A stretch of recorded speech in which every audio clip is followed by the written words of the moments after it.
guys, this is Comic Uno. Today I'm doing a review for Batman, issue 24, double size, $7 book.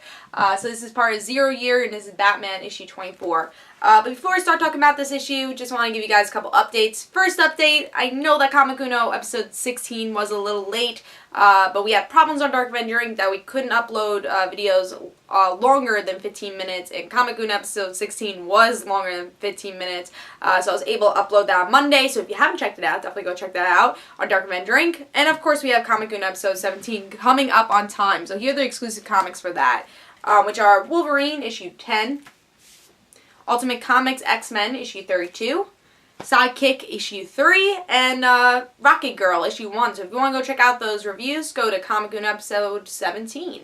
But also have another update. Going to New York Comic Con this weekend. Totally excited. And I will be doing a meetup with the whole DarkAvengerINC crew. At least everyone going to New York Comic Con, which will be Cindy, myself, Chris, Mike, and Steven. So we are doing a meetup at the comic-related booth, Z13 through 15 at the Pavilion, so that's where it is, on Saturday, 5:30, 6:30, and I'm probably going to be a little late, but we're also probably going to stay later than 6:30, but definitely, so I'll probably be like 15 minutes later, so I'll probably be there like 5:45, but definitely come, do the meetup, say hi to us. We want to talk comics, we want to see you guys, so do the meetup, come to the comic-related booth, and that'll be on Saturday, so please come if you're available. But let's talk about Batman, issue 24. Love this cover. Greg Capullo is just an amazing artist, and I think has really proven with this issue. I just loved his art here, especially the coloring also, even though he doesn't really control the coloring. But I think it just had a great tone. Like, everything just worked with this title, especially for the art. And just great cover. We finally do have the Batman come in this issue, so it's not just Bruce, like, saying, oh, I should be this guy. It really is Batman now, so I think it's a perfect cover. Got that glossy cover going on for you, if you can see, so you know it's a special issue, and it's $7, so we should get that glossy cover. But let's talk about the issue and see if I liked it. So in the beginning of this issue, we get to see more of the plan of this Red Hood gang. Who's this #1 Red Hood guy? And we see that he wants to pretty much blow up Gotham City. And that's their plan. And Batman figures out their plan. And he uses himself as Bruce Wayne to try to expose them. So Bruce has a fight with the Red Hood gang. And he ends up saving his identity and becoming Batman throughout the battle. He tries to destroy the first Red Hood, you know, the #1 Red Hood guy, which I guess we'll call him that, because we don't know his actual name and who he is. So they have a big battle in this issue with him, and he ends up going into this pool of goo. So we don't know exactly who he is. I guess we'll find out. And if this was the Red Hood guy, maybe they were able to distract Batman as they replaced him with one of the other gang people. So we don't know if he's actually dead, but that's the cliffhanger for the end of this issue. And then we have that secondary story, which kind of is still a follow-up of the first story, and that's Batman trying to figure out, is this actually the guy who died? Is he really the Red Hood gang, or are we gonna have more problems with that? And then the Riddler, of course, comes and tries to explain to the city that the city's going to go dark and he's going to destroy it. So now the Riddler is becoming more of a threat.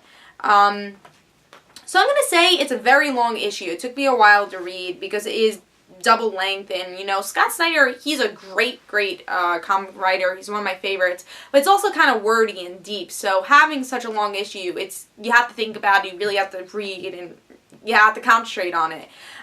So in this issue, I felt the beginning was honestly on a little bit of the boring side. I was reading it, I'm like, where is there going to be some good stuff? Like, if this is double size, something amazing should happen. And I think that's something with 0 Year you're not going to see. Nothing amazing is going to happen. And that's probably one of the problems I have with 0 Year. Nothing really saying this is an amazing story arc to me. Like, I like the Red Hood gang, but I'm not totally infused of saying these are the best villains ever. I like Riddler, but I'm not totally infused saying he's the best villain ever. And I think that's, again, a problem with 0 Year. You know, we've seen this story a lot, what makes it different. And I think Scott Snyder's doing a great job, having great dialogue, and then Greg Capullo's having great art with it. I feel like there's nothing like totally special about the series at the same time. And in the beginning of this issue, like, it goes a little slow. So being a double-sized issue, again, it's a little slow, you gotta concentrate on it. But then towards the end, you get that kind of thriller feel to this title and this issue, and you're like, oh, so what's going to happen to the Red Hood gang? So I think the ending was really good. I thought it was very thrilled-like. Was it the best thing I read? No, but I really enjoyed that ending, and I think it felt Scott Snyder-ish. It felt that thrill that he always brings to Batman.